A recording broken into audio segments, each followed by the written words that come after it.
Good evening. Being that this is the first show of 2013 and Season 3, I've decided to begin with the mail, and strangely enough, we only have one letter that needs to be addressed. I won't validate his statements by giving you his name, but basically he writes, Dear PrimetimeUGC, I began writing this letter during Season 1 of your show. It was so excruciatingly boring that I fell into a deep sleep until just a few moments ago. I think you are all a bunch of Oh well, I think we get the gist. Firstly, I disagree with his assessment, but in an effort to spruce up the show for the new year, I have hired someone who has recently had some measure of success in the entertainment industry. I'll let him explain. Hello. I think you all know me from my advertisements and my recent holiday special. I'm Chalaski, and the captain asked me to bring a little of my special kind of flavor to Primetime UGC. He's been kind enough to run my ads and been flexible with how I compensate him. Sometimes it's a few slips of latinum, and sometimes I just let him simply sample my new inventory. Though some people had their reservations, I thank Captain P.F. Dennis and the cast of Primetime for sticking by me. I've heard some say that I might be a bad influence on the talent here at Primetime. I say nonsense. My work is nothing less than professional. It screams class. That's what I'm bringing to the show. The only influence I've had will be evident tonight, as it has been somewhat Chalaskified. So enjoy the show.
I've got quite a lot this Christmas. I got everything you need. I'll make sure you get a trunk underneath your Christmas tree. I just know you're going to own the cheapest home you've ever known. Don't need to say my name, just that all my prices are insane.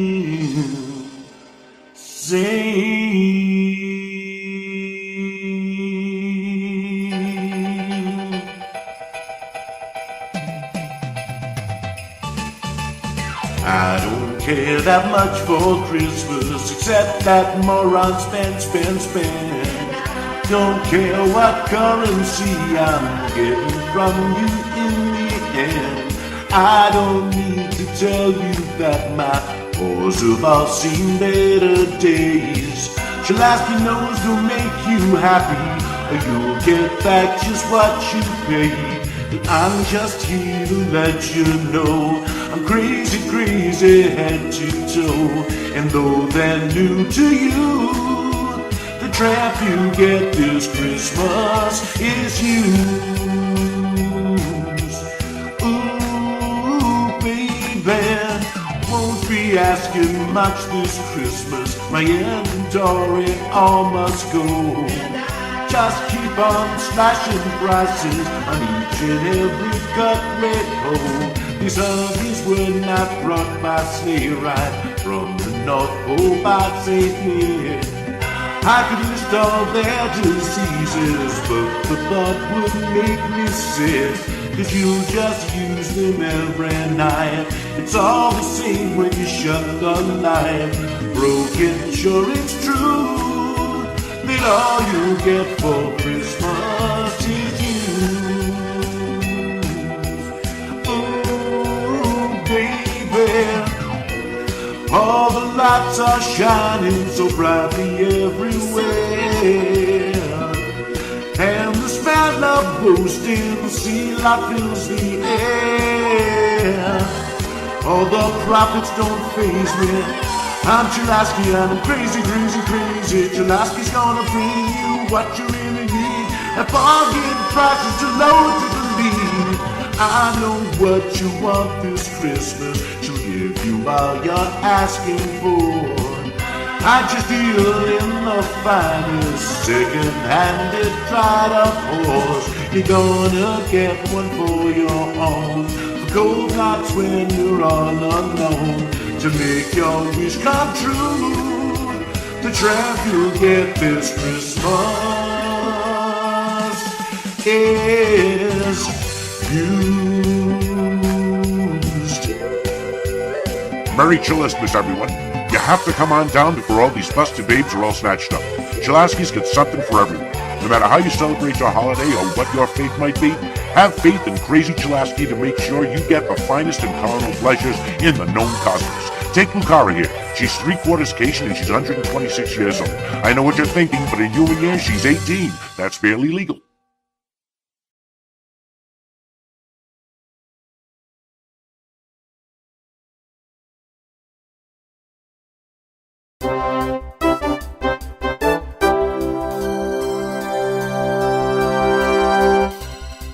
And welcome to Kirk's Fat Assets. In this episode, I wanted to take you on a quick tour of a set that I've been making for a zombie mission. The reason I want to show the set to you is because I think I've had some pretty good success using buildings as pieces of ship interiors. And as you can probably tell, I'm way up in the sky on a ground map, and I've used buildings as the walls and the floors. So what we're standing in right now is just two buildings stuck together to make a tunnel. And then this larger room is two buildings stuck together to make a room, and a third building put as the floor. So it's the roof of a building used as a floor.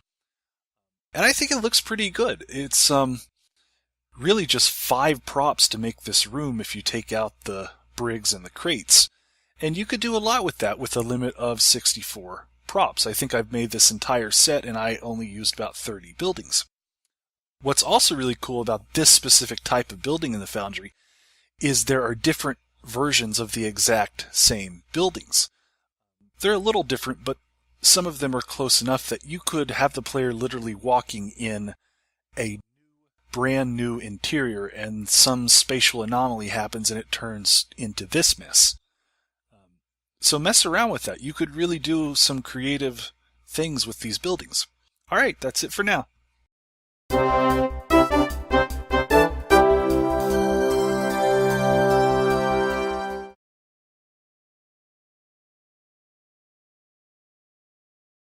We begin Season 3 interviewing the winning author in Star Trek Online's Foundry Challenge Contest number 5. The mission is called Spectres, Episode 6, and the author is Hippie John.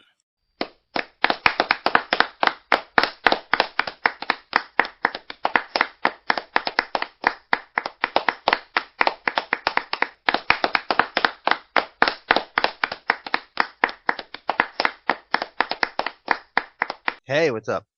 So, we'll start with the obligatory first question right out of the box here. When did you begin playing STO, and when and why did you begin using the Foundry? I started playing Star Trek Online 1 year and 1 day ago today. It was the launch of free-to-play. When did I start using the Foundry? That was probably just little over a month ago, just before the holiday time, maybe in November of 2012. Why did I start using the Foundry? I gotta be honest. If it weren't for the Foundry, I would not be playing Star Trek Online anymore. I had grown really, really bored with the game. I had grown, not dissatisfied. I think it's a very good game. I think it's a lot of fun. I had just reached that point where everything was the same and everything was just doing the same thing over and over again, and there was no fun in that for me anymore. And then I saw Kirk Fat's advertisement for his original series contest, his write a sequel or a reference or a time travel episode, and I'm a huge original series fan. And as soon as I read it, it was as I was reading it in my mind, 3 different episodes appeared in my mind, and I said, hey, I've got a story here. I've got to figure out how to use this tool. So that's why I started using the Foundry, really, quite frankly, was just because Kirk Fat made a contest. Yeah, I agree. I mean, I'm not a grinder myself, so when it gets to the point where, that's all there is to do. Yeah, there was nothing else for me to do that was new and exciting. I mean, I can play a new mission when it comes out and I can be excited by it, but once I've reached the point that I kind of know how to run it, doing it more than a few times, especially more than a few times in one day, just really can't keep me entertained. So, what Star Trek series most inspires your work and why? Combination of the original series and Deep Space Nine. I think mainly because, the original series really is as close as Star Trek ever got to the Wild West in space. The whole idea that the crew was out there on their own and couldn't get just on a communicator and instantly have, backup. I like that whole feeling of, the captain and his ship, and they're the ones that are there. They're the ones that have to make the decision. And I think I try to let that inform my work, because when I'm writing, I want the player character to be the hero. I don't want them to have to be rescued by someone else or have some NPC in the story become more important to what's going on than the person that the story is supposed to be about. The master and commander. Yeah. Do you take inspiration from any non-Star Trek sources? Oh, tons. I take inspiration from everywhere that I can. I think a good writer is always writing. If you're walking down the street and you see something that looks cool, the way a color catches your eye as a car moves past, a mountain scene, anything can be an inspiration for writing. And at least for me, considering myself a writer, I'm never not writing. I was very resistant to getting an iPhone, but when I finally got my iPhone, I stopped carrying that little notepad around with me everywhere because, now I have a notepad that I carry with me everywhere that I don't. I think a writer is always writing, and I think that we draw inspiration from everywhere, and it can come from the strangest sources sometimes. Yeah, so absolutely. And who do you write your missions for? Depends on what kind of mission I'm writing. If I'm writing for one of the Foundry challenges, I'm gonna use things. I'm going to say in that case, I'm writing the mission for the audience. I'm writing it for however many people I can convince that they should vote for mine, as opposed to, the other one that they just played. And what about, what can I do to make that stand out? If I'm writing a mission just because it's a story that has occurred to me that, I'm not trying to win votes or I'm not trying to whatever, I'm writing for me, and I'm hoping that other people find what I find inspiring somehow inspiring. But it really depends on who I'm writing for, or if I'm writing for a specific purpose. If I were in a fleet, if I were, I'm in obviously the UGC fleet, the Starbase UGC fleet, but if I were in if I were in a different fleet, I've seen some missions out there on the Foundry chooser things like, this is a training mission for this fleet. If I were in a fleet like that, I would be aiming my work toward, that's my audience. So I'm always going to be aiming toward my audience. Have you played a Foundry mission, and it can be one of your own, that has given you one of those oh my god moments? Yeah, one of the very first ones that I ever played months and months, because I was playing Foundry missions long before I was making Foundry missions. It would have to be, part of me wants to say City of the Pole Marie by Ali Mac 30, because it was so beautiful and so well thought out, and at the time it totally blew my mind. But really, the one that, as I was playing it, I sat back and just went, wow, I had never thought of using a Star Trek editor to create this, was The Infinitesimal Frontier. I can't even remember the name of the author. And that makes me really sad because it is my all-time favorite mission in the Foundry. I just think it's brilliant, and using the Foundry to say that space is the inside of a human body, and it opened my eyes to the way that the Foundry can be used, basically. Give us a few of your thoughts on the new Foundry updates and what you think we still need. Anything that we get in the Foundry is great. Huzzah. They gave us a toy Jeep. I'm happy with a toy Jeep. I haven't been doing the Foundry for that long, but just listening to comments from people who have worked in the Foundry for a long time, really, my response is, we got something? Yeah. I'm going to jump up and down and be happy about the fact that we got something. As to what we still need, I think what we really need there's tons of assets that we need, and every single author is going to tell you different assets that they think would be the perfect asset to add. I think what we really actually need more than anything in the Foundry is bug fixes. We need things to be working as intended. Right. Not having that more than anything, I think what we need is bug fixes. I can live waiting for the assets. Apparently you guys have been doing it for a lot longer than I have, and I look at it and think, you know what? Make it so that my boss don't fall through the floor. Make it so that when I set a spawn point at, 1 up on the y-axis, it actually is above the floor, and people, I want to see things work the way that they're supposed to without having to use workarounds. And I think more than anything, that's what we need. Now it's time for our wrap-up questionnaire that we call the Primetime 5. We'll ask 5 questions for you to answer, each with a choice. No elaboration. Your answers will tell our viewers a little bit more about yourself. First up, Coke or Pepsi? I actually don't drink soda. Okay. Constitution or Galaxy class? Constitution. JJ Verse, good or bad? Good, actually. Undine or Species 8472? Species 8472. Kirstie Alley or Robin Curtis? Whoa, now that's a hard one. Kirstie Alley when she looked like she did in Star Trek 2. All right, very interesting. Now that's going to do it for this week's author interview. Thank you so much, Hippie John, for joining us. Please keep giving us content. I'll do my best.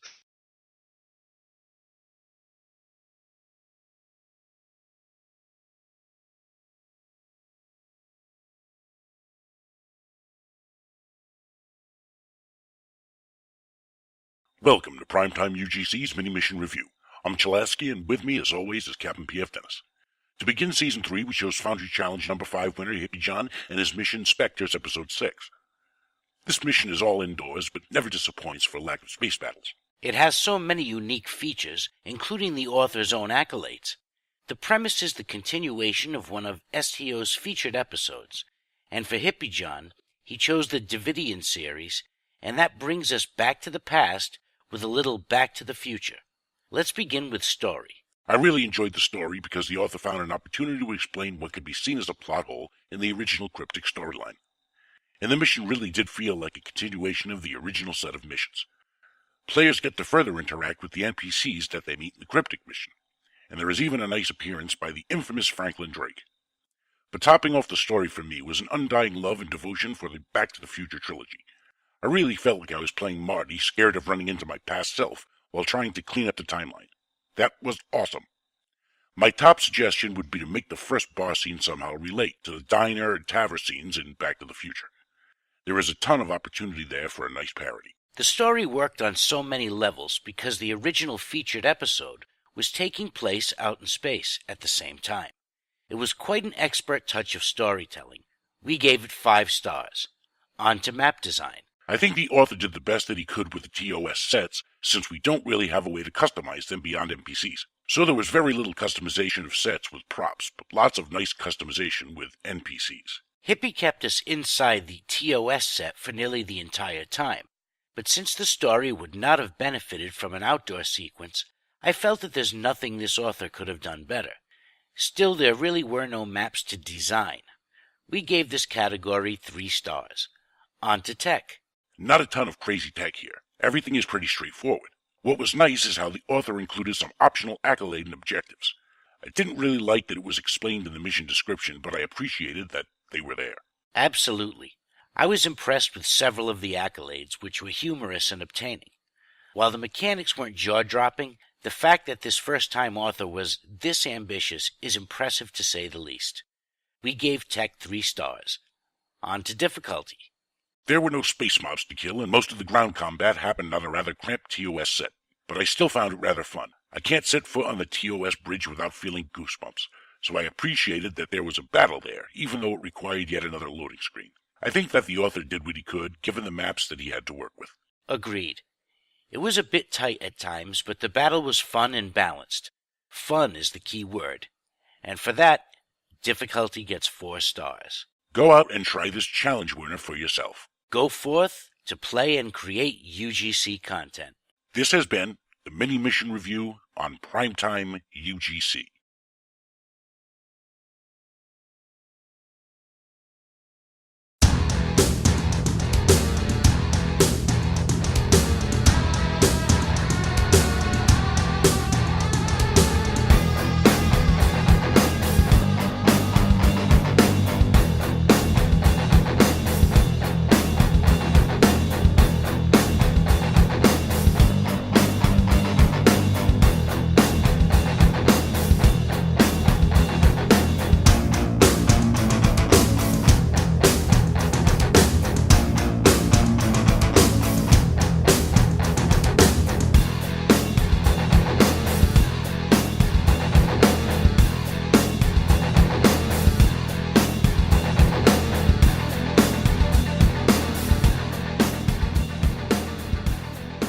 And hello Stowe community, welcome to part 6 of our Back to Basics tutorial series. In this tutorial I'm going to talk mainly about triggers and the different ways that you can use triggers to make your Foundry mission better. The first question you may have is, what are triggers? Well, at the very basic level, triggers are the ability to make something appear or disappear. That's all you're doing in the end. But there are complex things that you can do with that ability to make things appear and disappear. So let's go to our Vulcan ground map, and I should show you the story tab real quick because I took out the objectives on the second map, so there's nothing in the storyboard for us to work with. But let's go to the map tab, and you'll see the only thing on Vulcan is our diplomat and a spawn point, and I moved the spawn point down here. So let's say that we wanted to make something appear or disappear. For example, say the task is to talk to a contact, and she gives you a clue, and that's followed by an explosion, because explosions are always fun. So let's search for an explosion, and we'll put it on the map, put it where we want the explosion to be, and if you click on the States tab, that's where the triggers are. And right now it's set to be immediately hidden, initial state of hidden, but then it immediately turns to visible, and it never goes invisible. That's how this ladder works. It's how do you want something to go from hidden to visible, and how do you want something to go from visible to hidden. So let's say that we have an object on the map like the explosion. We want to trigger it somehow. If you click on it from going hidden to visible, you'll have a number of options. The first is component complete, followed by component reached, dialog prompt reached, objective in progress, and objective complete. The two that you probably immediately understand are objective in progress and objective complete. And that means in the storyboard, if you have something set to appear while an objective is in progress, then as soon as the player moves from one objective to the next objective, if the trigger is set up to become visible during that objective, that's when it becomes visible. And it's the same thing with objective complete. And you might think to yourself, well, aren't those kind of the same things depending on what you pick? You'll find as you work with triggers that you do need both. The one option that you might immediately be confused by is this component complete. And you might say, well, what's a component?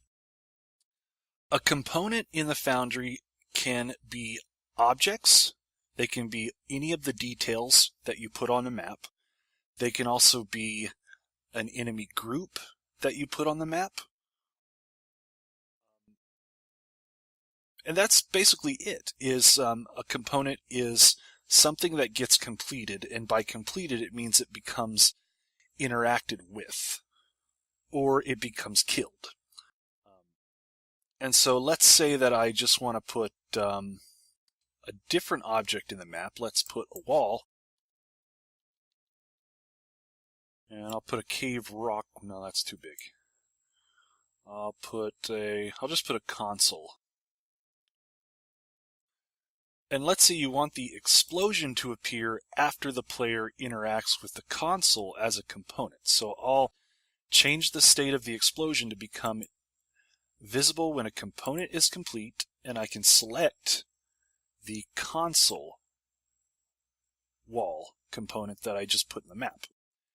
Now, when the player goes on the map, the console will be flashing, even though it's not an object to interact with in the Story tab. Right? Because if it was an object to interact with in the Story tab, it would flash because that's the objective, is to interact with the object. But here we've just put an object on a map with a different trigger set to become visible when the other component is complete. So then the console has a flashing icon, or it flashes so the player knows to interact with it. Okay. So that's how component completes work. You'll find that you'll use that quite often. The other one here is component reached, and that refers to a reach marker. So you can have the explosion happen once the player gets down the steps at a certain point. And they trigger that reach marker. And right now, I'll click it and it says there are no available components on the map because I haven't put a reach marker on the map. The next one in line is dialog prompt reached.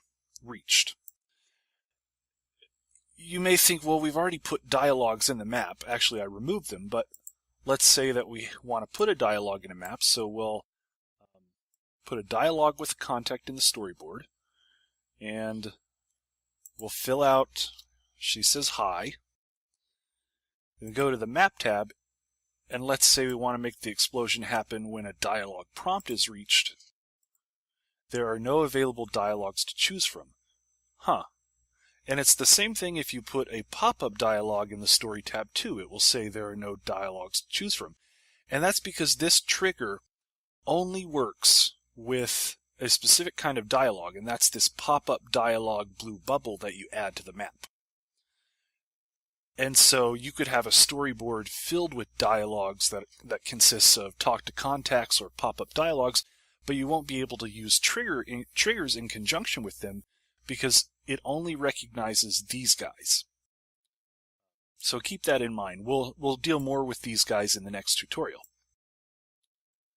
Okay, so that is an overview of the basics. There is one other type of trigger that I want to show you. And I don't know why I don't have it. Oh, yeah, I know why. Let's set the console with a trigger to become invisible. And then you have this other option of this component complete.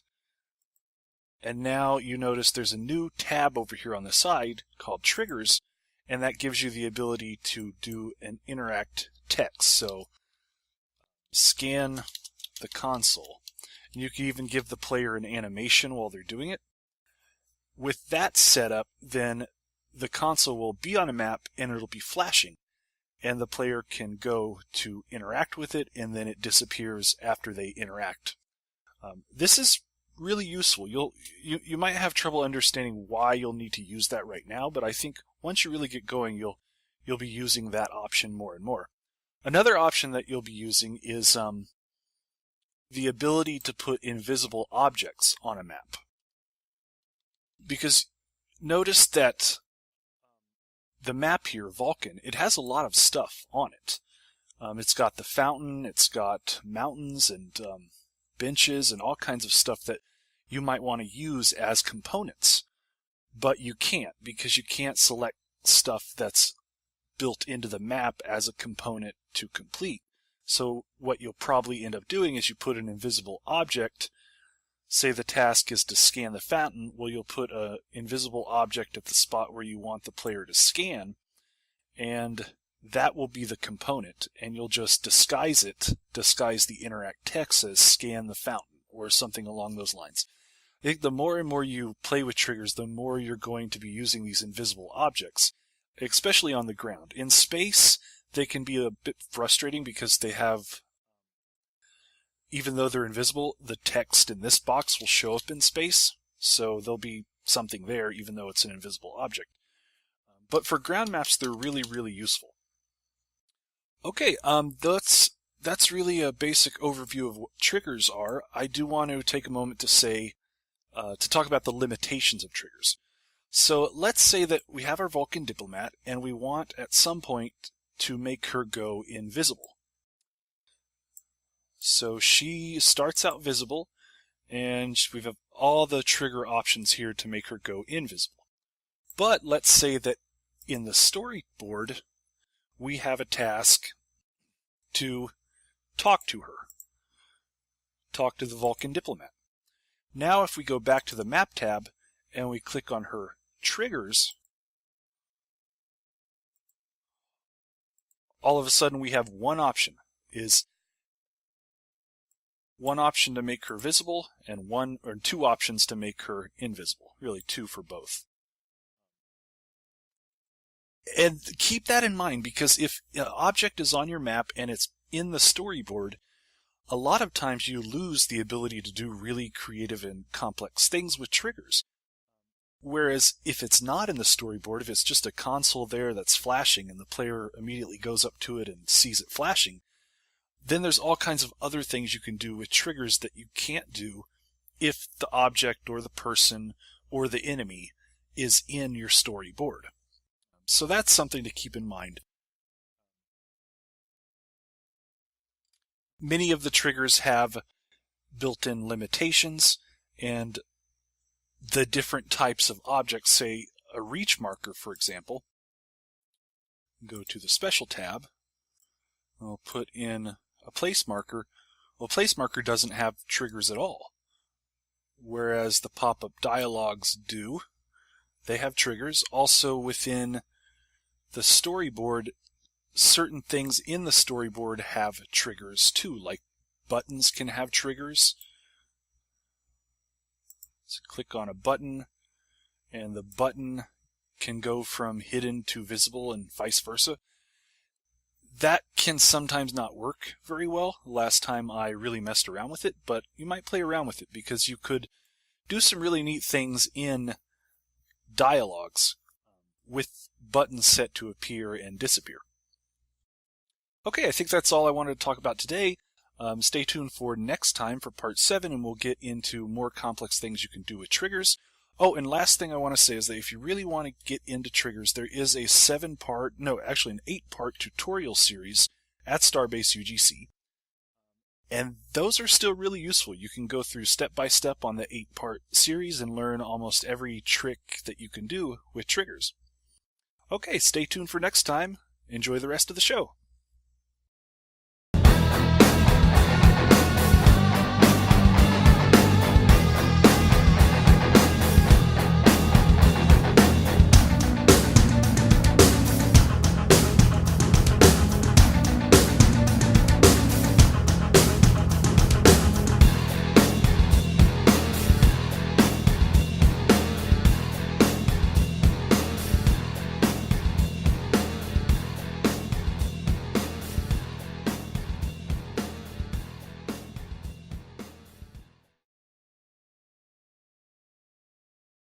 Welcome to Published in Primetime. We have been away since before the holidays, but we still only have a short list this time, and they are all Federation fare. However, with the new Foundry updates and the addition of Tholians, we're bound to see a bigger list on the next episode. For now, we have Clean Sweep by Rogue Enterprise, The Far Wanderer and Avenging Resolution by A.J. Stoner, Ambria's Pride, The Eagle's Claw and Thicker Than Water by Zero Samira, Anti-Cohesion by S.R. Wafu, and Daritanium Man and the Galaxy's Fair by Zorbane. That concludes the newest mission sent in to us. Until next time, I'm Kestra, and this has been Primetime UGC.